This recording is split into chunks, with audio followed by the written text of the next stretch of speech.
ไปนี่โอ้ยผู้สาวได้นี่โอ้ผู้สาวได้นี่นั่งไปทางไหนดิสาว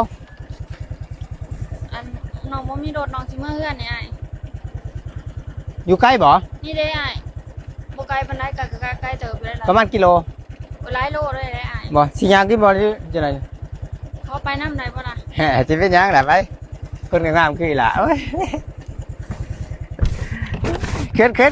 ดดไปส่ง อ้ายคุณนะ ไปเลยเหรอ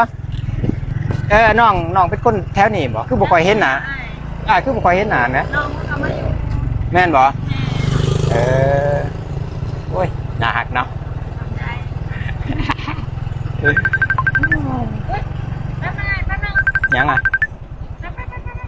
ไม่ยังอ่ะ ฮัลโหลเอ้ยอ๋อ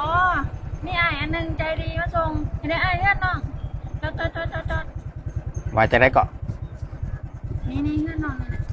ก็ไผ่ลงก็ไผ่ อ้ายใจดีมาส่งว่าฮับได้เอ้ยมาฮับแน่เพื่อนพัวน้องอยู่นี่นะอ้ายนะ แม่นบ่ไปนี่มีผัวก็บ่บอกฮึลุง